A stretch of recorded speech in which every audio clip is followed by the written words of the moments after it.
In 1898, a Canadian sea captain named Joshua Slocum sailed into Newport Harbor, completing a 46,000-mile voyage, the first man ever to sail alone around the world. His voyage has inspired thousands to follow in his wake.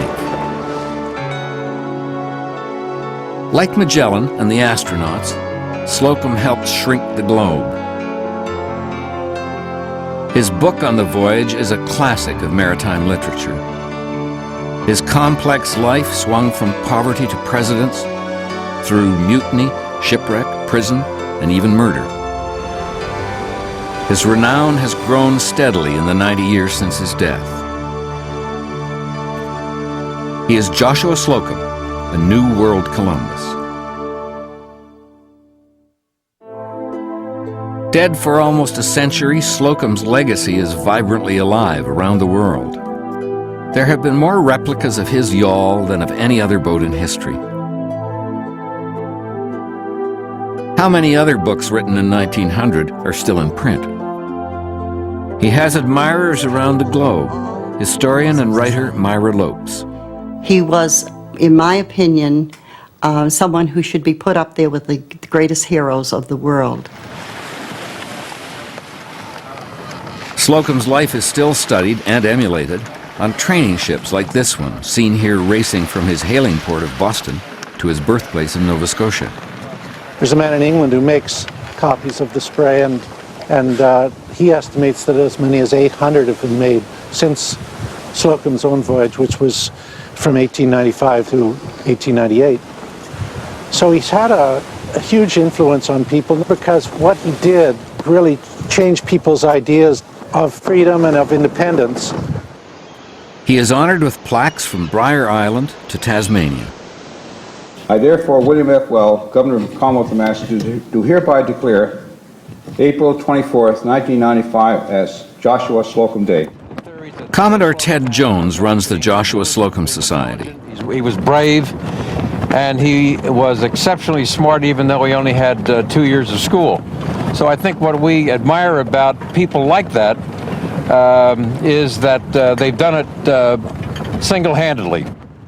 Bars, hotel rooms, and restaurants like this one in Newport Beach, California, are named for the well-traveled mariner.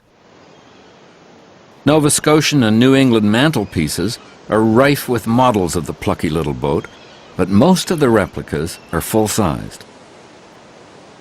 In Rowley, Massachusetts, a tattooed fiery sea dog named Ken MacArthur worked for years building this spray replica until 1980, when the project was taken over by Fred Ebinger. I was acquainted with the builder when I was kind of a little boy, and when I first saw it, I just thought it was a pirate ship washed up on the beach. Len Pearson, sailing his spray replica, the Thane, in the outer harbor of Victoria, BC, is typical of the many people who have emulated Slocum's life. One day I was just driving along and I found a boat under a cherry tree, and I recognized it as a spray. So I gave the guy my '68 Chevy for the hull and put the decks and cabin on her and built her up, and here she is. At the celebration of the 100th anniversary of Slocum's circumnavigation, shipbuilder Ed Davis arrives from Maine with his replica, and actor Michael Hogan from Canada in costume as Slocum. With a group of Slocum aficionados, they're sailing across Boston Harbor.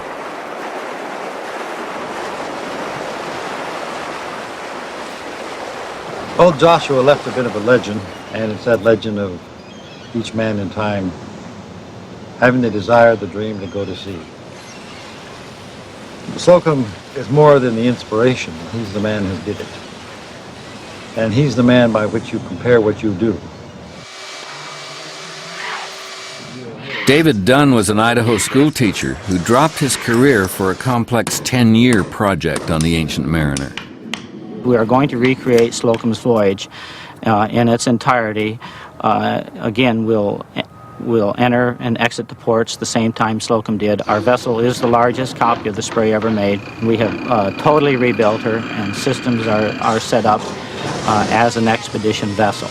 And then teams of teachers will join me in teams of 3. They will teach via satellite into the internet, and the lessons will be distributed around the world. Who is this man who inspires such enthusiasm? Slocum was born on the edge of the Bay of Fundy in, he writes, a cold spot on coldest North Mountain on a cold February 20th, 1844. His birthplace survives today, as does this school, a memorial to its most famous pupil who attended from 1850 to 52, when his father, unable to make a living from the farm, moved his family of 11 to the rugged southwestern tip of Nova Scotia. Briar Island, at the entrance of the Bay of Fundy. Then they would have sailed for the little island. Today, you arrive by a ferry named for the island's most celebrated son. Now it's best known for whales and whale watching. Then the islanders eked a fragile existence from the sea. Most of the buildings were made from timbers of ships wrecked on its beaches and rocks.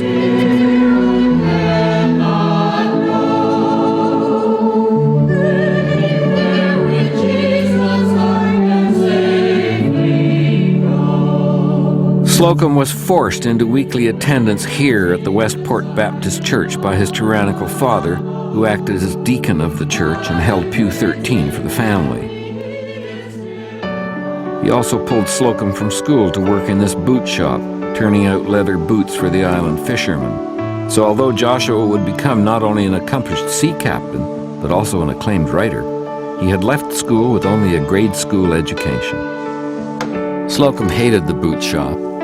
Fascinated by the ships outside the grimy windows, he would retreat into his own world, carving a complex ship model.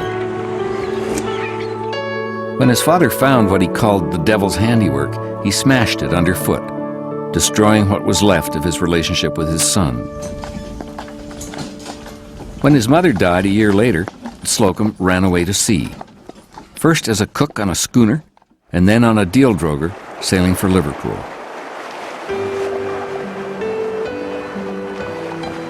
The wonderful sea charmed me from the first.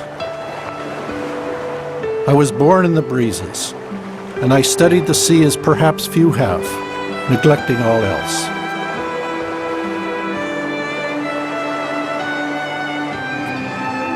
The 1860s, the height of the age of sail. As many tall ships were on the North Atlantic then as jetliners are above it today. And the great ports of Liverpool, New York, Halifax, and Quebec were a forest of Nova Scotian spruce. In another 20 years, it would be all over. Unaware that his skills would soon be commercially useless, Joshua Slocum threw himself into learning the ropes and studying the demanding science, just as kids his age do today.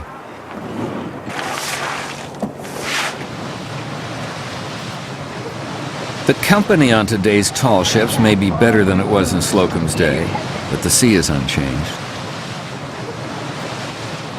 The fog is just as thick, the water just as cold, the waves just as big, the masts still as tall.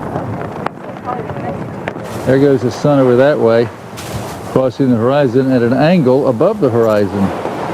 And figuring out where you are using a sextant, trigonometry, and celestial navigation is still just as complicated. All right, so the book tells us declination, the sextant tells us HO.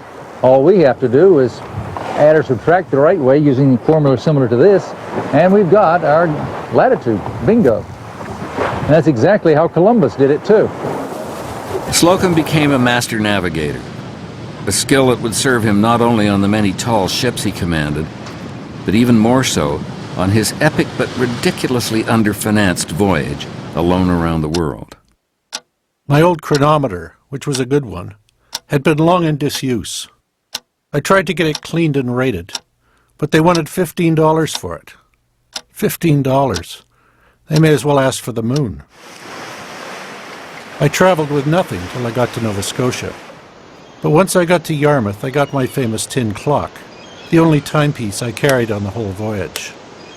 The price of it was $1.50, but on account of the face being smashed, the merchant let me have it for $1.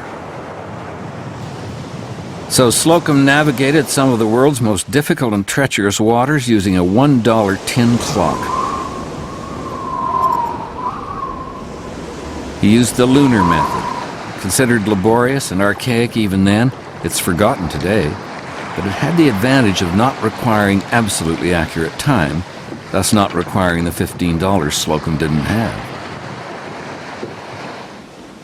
His extraordinary navigation was further tested when a goat, given to him by the islanders of St. Helena, ate his only chart of the Caribbean. So Slocum not only circumnavigated the globe without a chronometer, but sometimes without a chart, relying on his memory of past trips through the Caribbean islands.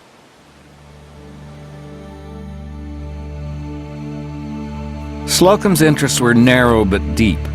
He was obsessed with the sea, in love with it.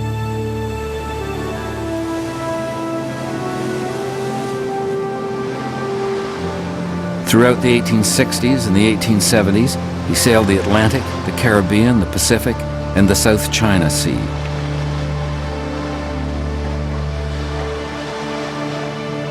He also tried boat building and fishing, and for a season hunting sea otters off the coast of British Columbia. By 1869, he'd won command of his first ship, a coasting schooner, then moved up to a bark. A year later, he sailed to Australia, where he would meet and marry the second love of his life. At a dance in Sydney, Australia, Slocum met the woman who would become his wife. Her name was Virginia Albertina Walker, and she was very striking, very beautiful. He fell in love with her. And he was only there 3 weeks, and this just tells you how fast a man he was. He fell in love, he dated her, and he asked her to marry him. And she said yes. He married her January 31st, 1871, and she was very willing to be a sea captain's wife. A year later, their first child was born, Victor. Virginia had all her children at sea. It didn't matter where they were in the world. If there was someone who was available to help Virginia with the birth, that was fine. They might be in the middle of a stormy sea, but Virginia just seemed to accept those conditions, and that was a way of life for sea captains' wives. In 1881, Slocum won command and part ownership of the Northern Light, at that time considered the finest American vessel afloat. It was the pinnacle of the age of sail and the pinnacle of Joshua Slocum's career. He had financial success, he was well respected, been around the world 5 times, had been captain of the 5 of the best ships. And then when he had the opportunity to buy the Northern Light, he knew it was his dream come true. He was only 40 years old. But there was a cloud on the horizon, a cloud of smoke from the steamships that were being launched everywhere, taking over and destroying Slocum's world and the age of sail. In the 1880s, they built the Brooklyn Bridge and slung it low enough across the East River that only steamships could get under it, when the world's biggest harbor was suddenly cut off from the sailing ships that had created it. It was a terrible symbol of what was to come. Slocum made a last voyage around the world in the Northern Light, but a mutinous crew made the trip a disaster from start to finish. They came at the captain with knives, whatever they could hold in their hand, and he was fighting someone who had a knife and who was aiming at his throat when Virginia came on deck. The instigator was taken off and handcuffed and taken off to jail. A mate was killed. In the middle of the Pacific, Slocum came upon 5 shipwrecked castaways. The ship had a close brush with Krakatoa, the most terrible volcanic explosion in all of history. Off South Africa, it was hit by a storm that destroyed its sails and all its cargo. On the voyage home, Slocum rightly or wrongly imprisoned an ex-convict, now second mate, named Henry Slater. The incident would result in criminal charges against the captain. It would continue to haunt him years later as he sailed alone around the world. Slocum was sailing against the tide. He watched as the masts of his once magnificent vessel were sawn off, the hull turned into a coal barge. It was another terrible symbol of the end of his world. Steamships, filthy, stinking steamships, Slocum called them, were taking over. Slocum was loyal to his calling, but thousands left it. It became more and more difficult to get anyone but the worst dregs of society to work the sailing ships. But Slocum soldiered on, downgrading to a smaller ship, the Aquidneck, and began running cargo between North and South America. Again, he took his wife and family traveling with him, but while they were anchored in a steamy cove off Buenos Aires, Virginia died of heart failure on July the 25th, 1884. It was a huge blow to Joshua. And the captain was devastated because this was a marriage of 13 years and he truly loved this woman. Slocum was never the same. In fact, his son Victor said that his father was like a ship with a broken rudder. Slocum returned to sea, returned to America, and 19 months after Virginia's death, entered into an ill-fated marriage of convenience with his Nova Scotia-born cousin, Hetty Elliott. It soon became a marriage of inconvenience. Following Virginia's death, Slocum was visited in quick succession by most of the other horsemen of the apocalypse. Trying to ship a load of poorly packed pianos to Brazil through a winter storm, he lost them and the rest of the cargo, compounding his financial difficulties. As they sailed south to Argentina, the crew became infected with smallpox and cholera. Then, after 2 years of trouble with cargoes, storms, Latin American red tape, and epidemics, Slocum bottomed out with the worst calamity of all for a mariner: shipwreck.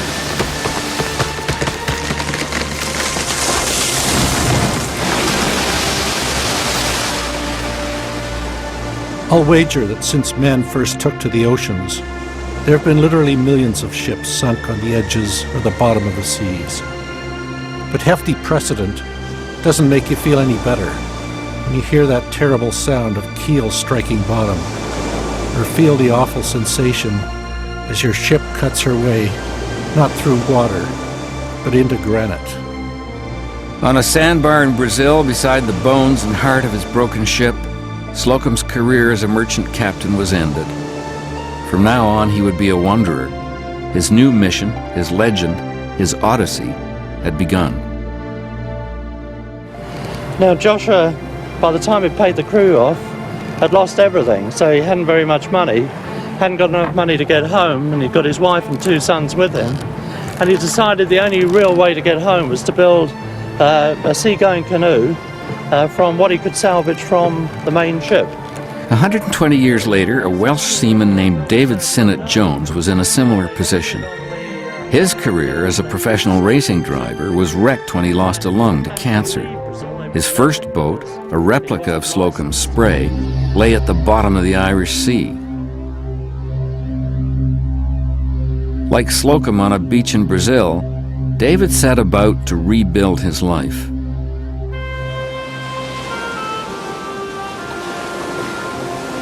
I said to Suzanne, that's what I should do. If I can get sponsorship to build a Libertadi, because I'm shipwrecked, so I haven't got a ship, so this is what I should do, the same as Joshua did. He built a Libertadi when he was shipwrecked in southern Brazil. David built a replica, the first ever, of the 36-foot sailing canoe that Slocum had built with his family on the Brazilian beach. The Liberdade voyage, 5,800 miles from Brazil to Washington, D.C., was quite remarkable. Slocum turned the trip into his first book, The Voyage of the Liberdade, and with it began the tradition of blue water family cruising adventure that continues to this day.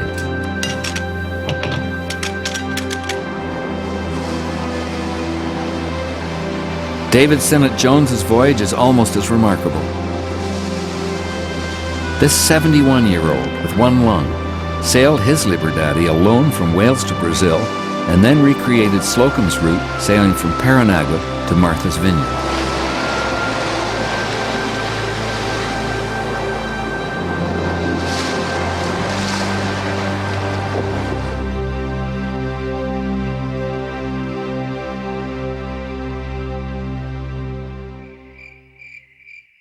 Another first for Slocum once they got to the U.S. was to push their way north through the swamps and wetlands of the Carolinas, thus becoming one of the very first blue water boats to navigate what is now called the Intracoastal Waterway. The great Civil War photographer Matthew Brady took this portrait of Slocum. He was earning notoriety, but little else. His new wife, after the terrors of the shipwreck and the dangers of the voyage back, would never sail again. She took the children by rail back to live with her inland relatives. The marriage was beginning to crumble. Within 5 years, Slocum had lost virtually everything: his wife, his home, his money, his family, and his profession. He had run aground.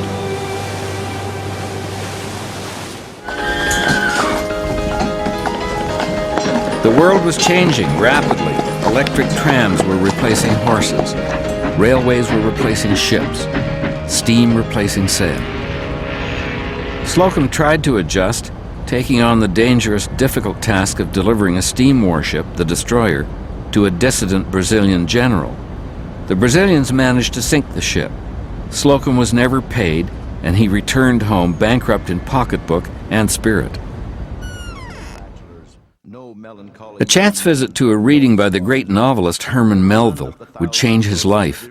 At the same time as the age of sail was waning, Melville, along with other writers such as Robert Louis Stevenson, instilled a new spirit of adventure and a dream of islands in the smoky industrial landscape. Exclamation of delight, she disengaged from her person the tapa robe which was knotted over her shoulder, and spreading it out like a sail, stood erect, with arms upraised, in the head of the canoe.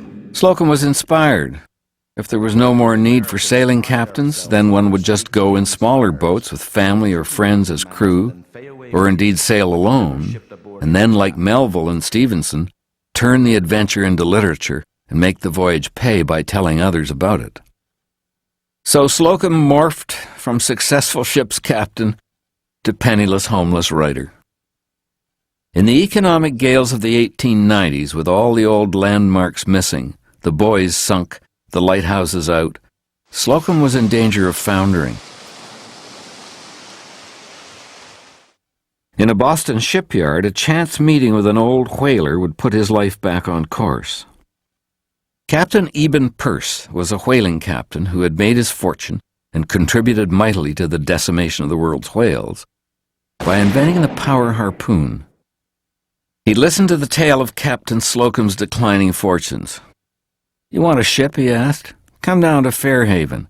I'll give you a ship." The ship Peirce was offering was the Spray, a rotting 100-year-old oyster smack with a tree growing through it. Slocum found it here, in this field. This is where he rebuilt it, where he launched it, and where he returned 3 years, 2 months, and 2 days later. Ignoring the Yankee naysayers who asked how it would pay to rebuild the old derelict, Slocum set to work. Just as David Dunn would 120 years later when he began rebuilding folk singer Burl Ives' Spray replica, his first task would have been to build a steam box for the planks for his hull. By the time he had finished, he had replaced virtually every timber in the ancient tub. With each new rib and frame, he rebuilt and reshaped not only the Spray, but his own life. It was a lot of work and a pretty rough-looking project, but the bare essentials were there in Aces, and it was very, very good. Len Pearson could be talking of Slocum's work, but in fact he's talking of his own. So I did a lot of scrounging. Most of the teak came from old steamer doors from an abandoned shipyard, and I chased old demolition companies around to scrounge the best material out of the houses that were being torn down in Victoria back in the 70s. So every piece of wood on this boat has a history. Having spent 13 months at exactly $553.62 on the boat, Slocum launched her and sailed to Boston. There he met Mabel Wagnalls, 24, heir to the Funk and Wagnalls publishing empire. She told him to follow his dream to be the first man to sail alone around the world. Everyone else said he was crazy, but she told him the Spray will come back. Slocum weighed anchor and set sail on April the 24th, 1895. After lingering in Gloucester, he sailed for his old hometown of Westport, Briar Island, Nova Scotia. What did he find on the island he had left 35 years earlier? A place little changed, and indeed not profoundly changed today, though now full of memorials to its most famed resident. Phil Shea remembers his great-aunt's response to Slocum's visit. He had quite a knife for the ladies, she said, and my father didn't like it. So when he was here on the Spray, he took some, and he asked some of the young ladies in Westport to go out for a sail. And she was very disappointed because her father wouldn't let her. While filming on Briar Island, our crew uncovered a letter by Slocum from Gibraltar, which corrects the story told by all his previous biographers. Slocum did not leave from Yarmouth, as all maps of his voyage would have it, but rather sailed to Halifax, apparently to pick a fight with some unnamed enemy. At the last minute he changed his mind, sailed around George's Island, and headed back out to sea. Since Slocum virtually invented single-handed sailing, he had to figure out a way to deal with the utter aloneness of it. At first he tried calling out commands to imaginary mates, but my voice, he said, sounded hollow on the empty air. Soon, the excitement of his adventure overcame the solitude of it. His next landfall was the Azores. Just as the transoceanic wanderers sailing in Slocum's wake do today, he attended shoreside services honoring the local saints, and then left his mark on the seawall. He was also given some plums and white cheese that almost killed him. He got sick, food poisoning one time, and a big storm coming up. He's lying down below and deathly ill, can't save his life, and he looks up on deck, and standing at the helms there's a man with a black beard and a red bandana who explains he's the pilot of the Pinta, one of Columbus's men, come to help him in his time of need. He says, "Skipper, rest easy, I'll take care of your ship for you." So Slocum rolls over and goes to sleep. Next morning he wakes up, the sun's shining, the storm's gone down, Spray is sailing her course, everything's normal. Slocum's apparition continued to help him through difficult moments. But he was not needed on the next stop, Gibraltar, where Slocum was greeted as a celebrity and royally hosted by the British Navy. But they told him that his planned route was far too dangerous, and so convinced that the Mediterranean and Red Seas were infested with pirates, Slocum headed back across the Atlantic, bound for Cape Horn. It would be no good heading for Panama. That project had only begun, transforming the world by digging a canal. Within days he was attacked by pirates after all, off the Atlantic coast of Morocco. Or so said the newspapers, and so says his book. Were they really pirates? Or were they just dark-skinned sailors traveling the same course he was on, turned into pirates by his imagination? Whatever the truth, he said that just then the wind freshened suddenly, breaking the boom of the Arab felucca. Slocum kept heading for South America and his greatest adventures yet. The first was a grounding off the coast of Uruguay, which almost resulted in a drowning. Slocum may have been the greatest sea captain of the 19th century. He may have been the greatest sailor of the 20th century. But he did not know how to swim. Few sailors did, especially sailors from those cold Canadian waters. A gaucho tried to make off with both the Spray and its tender. Slocum had to fight to get them back. But the greatest adventure and the greatest accomplishment of the voyage was Slocum's passage through the stormy waters of the Straits of Magellan in southern Patagonia. He was not a foolhardy sailor. He was quite conservative. He knew what to do. He knew when to do it. I mean, his remarkable voyage sailing through the Straits of Magellan with all of its adverse winds and storms, and that in itself is a feat that would make the man famous. He was blown out of the Straits, blown back into the Straits, sailed out again. Larry Tyler is a British sailor and filmmaker single-handedly recreating Slocum's passage to the southern tip of South America. Following the wake of Joshua Slocum on the Spray, the Dove and I, we sailed a similar route from Montevideo to Buenos Aires, and then from Buenos Aires out into the sea, encountering the same kind of conditions the he had. Horrible headwinds, and we beat out 2 days and 2 nights into nasty, sharp seas. The whole place is like a graveyard to ships. Then once we were out at sea, we headed south down the Patagonian coast, a wild and forbidding country. The winds just howl and howl and howl. Today you could say it's the calm before the storm. It's one of these dead calm days, hardly any wind, we're hardly making any headway. But within an hour we could start having a snowstorm. And in the evening it could be hailing or heavy rain. It's a very dramatic and wild corner of the earth. It's a challenge for sailing boats to come down here nowadays. But think of it 100 years ago when Joshua Slocum was here. It was even more of a challenge. A most remarkable man. On Valentine's Day, 1896, Slocum arrived at the dusty Chilean port of Punta Arenas. There, in a sail loft, he met an old sea captain who suggested a defense technique against the Patagonian natives, then still considered very dangerous, which has become the best-known story of Slocum's voyage. Captain Pedro Samblich gave Joshua a box of tacks, and he told him to sprinkle these on the deck at night so that should any natives try and board him and kill him or take his boat, they would be first stepping on the tacks. And sure enough, these tacks probably saved Joshua's life and allowed him to carry on his single-handed round-the-world voyage. Although his readers responded with glee to his stories of fending off natives with carpet tacks, in truth the natives and the wild nature of Patagonia changed Slocum profoundly.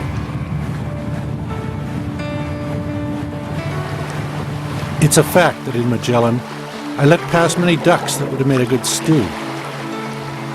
For in this lonesome, wild strait, I really had no mind to take the life of any living thing.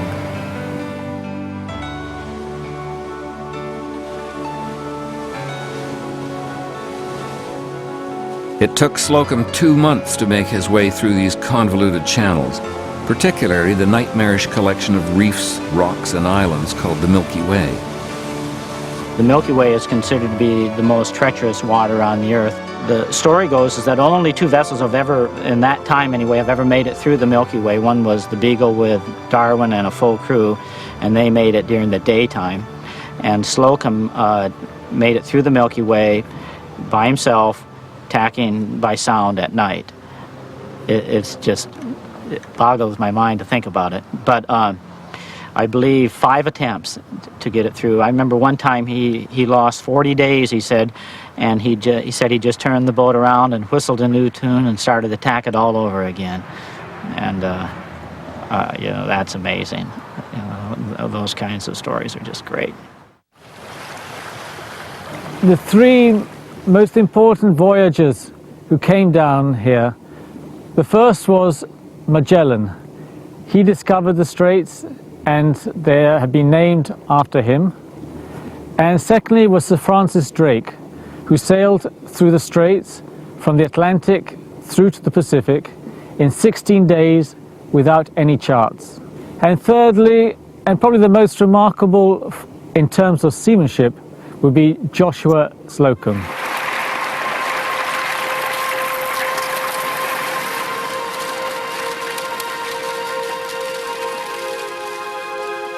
Then on to Juan Fernandez Island, the home of the original survivor and model for Robinson Crusoe, Alexander Selkirk. He set out across the Pacific. He passed numerous islands, but didn't stop until Samoa, where he was entertained by Fanny Stevenson, the widow of his hero, Robert Louis Stevenson.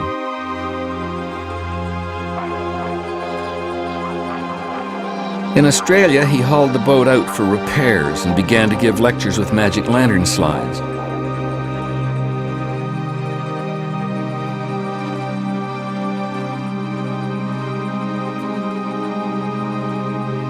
Mariners like David Sinnott Jones are still continuing the tradition. Here, in the same village hall where Slocum himself had spoken 100 years earlier. From Australia, with a new set of sails given to him in Sydney, he sailed to Cocos Keeling Island in the Indian Ocean, a passage of 2,700 miles, in 23 days, of which, Slocum says, he spent less than 3 hours at the wheel. Many scoffed at this claim, indeed scoffed at his entire voyage. They didn't believe he could sail alone, that the boat would steer itself. Sailing with Sam McKenney off Vancouver, aboard his Northern Spray, talking to him at the bow with no one at the helm, confirms that the Spray design is mysteriously able to sail itself. Slocum's voyage took so long that American newspapers began to report that he was lost at sea. Slocum, unaware of these obituaries, blissfully sailed on. In South Africa, the world traveler was invited to debate the shape of the earth with the founder of the Boer Republic, Paul Kruger, who argued that the earth was flat. Slocum took the more conventional position. After Cape Town, it was an easy run up the Atlantic home to America, only 10,000 miles of sailing alone, without a chronometer or engine, and now that the goat had eaten them, without charts. Slocum sailed into Newport Harbor on June the 27th. Then he went on up to Fairhaven for a ceremonial kind of end, and then went into Boston on July 4th in 1898. And amazing story, 46,000 miles. The Spanish-American War pushed news of Slocum's feat to the back pages, but with the help of young Mabel Wagnalls, he'd soon change the world's knowledge of his accomplishment by working on his book for the next year and seeing it published in 1900. The reaction was immediately positive. It has been republished many times in many languages. Slocum wrote a classic, and that classic has withstood the years, a century now, because he says so much about what sailing is all about. The dedication of a man to his vessel, the dedication to learning about the sea, the dedication of humility, if nothing else. To be patient and observe is the same way as to be a good writer and to describe something accurately. So I think that comes out, you know, when I often hear the quote, you should write to serve rather than to impress. And he is doing that. He's not looking to impress you with a lot of verbiage and flowery language. He's telling the story, which so clearly speaks for itself as such a wonderful feat. But now he was at loose ends. He was 56. He had sailed alone around the world. What could he do to surpass that? In 1901, Joshua Slocum, late of Briar Island, Nova Scotia, was invited to bring his boat to Buffalo, New York, to the great Pan-American Exposition, the biggest ever held. He towed the Spray by horse up the Erie Canal. The canal, built and expanded throughout the 19th century, played a vital role in opening up the Midwest of America. Now again, Slocum cut a new swath, being one of the very first non-commercial boats to use the canal in the way it's used today, a passage for adventurers between the Great Lakes and the Atlantic and then the South Seas.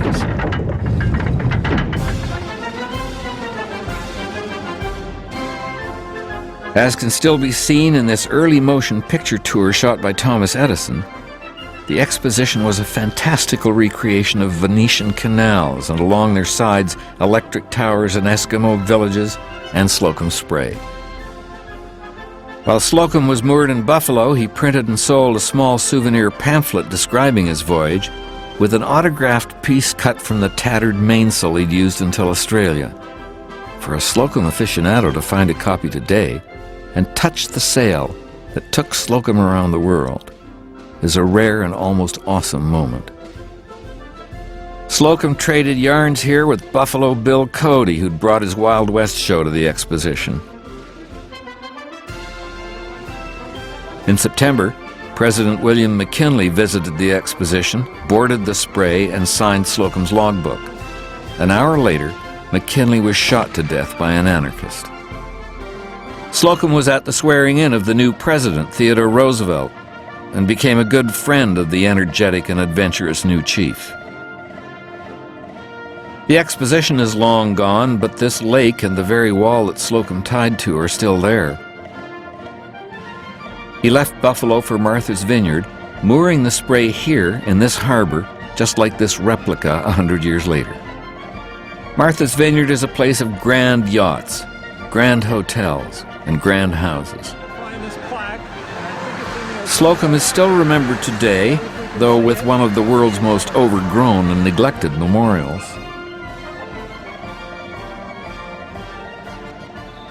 In Slocum's day, the vineyard was a sleepy farming and fishing community. Slocum tried his hand at growing hops. But it was a dismal attempt to toss in the anchor. It didn't work. Within a year, he was back at sea, sailing for the Bahamas, Jamaica, and the Caymans. But now the Spray was beginning to look as weather-beaten as her skipper. In 1908, he told President Roosevelt of his plan to sail to Venezuela, up the Orinoco, and onto the headwaters of the Amazon. He took off into a November gale and was never seen again. He may have foundered in that gale. He may have fallen overboard. Perhaps the old girl sprung a plank. But most likely, one of his hated steamships had finally caught up with him. His most recent biographer, Ann Spencer, has found evidence identifying a particular Caribbean mail steamer as the ship that ran old Slocum down. Whatever really happened, it seems appropriate that the old sea dog who loved the sea and did so much to share that love with the world should still be in and of it. Less appropriate to those who love his memory is the dry language of the Dukes County Court official statement. The court finds that Joshua Slocum disappeared, absconded, and absented himself on the 14th day of November AD 1909, disappearing under the following circumstances. He sailed from Tisbury, Massachusetts in the sloop Spray of 9 tons burden and has never been seen since, and therefore the court declares that the aforementioned be declared lost at sea and legally dead.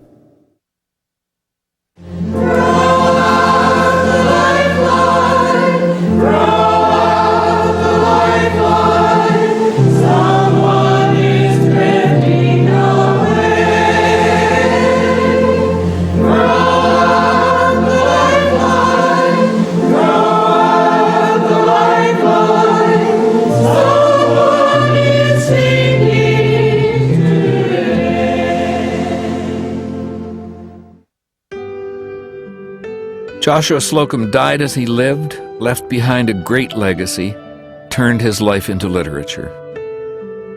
Even though his last trip failed, it did inspire the American president to try one of his own.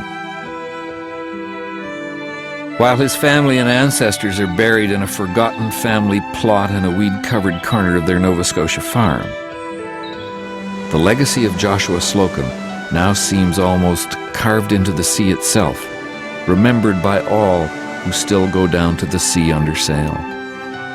To face the elements is to be sure no light matter when the sea is in its grandest mood. You must then know the sea and know that you know it, and remember that it was meant to be sailed upon.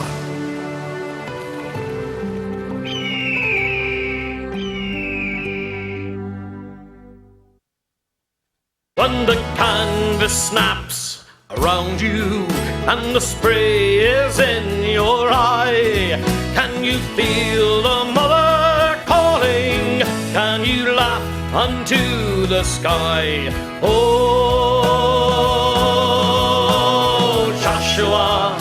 Oh Joshua, you're right and they were wrong. You're the music, you're the singer, you're the last romantic song. Oh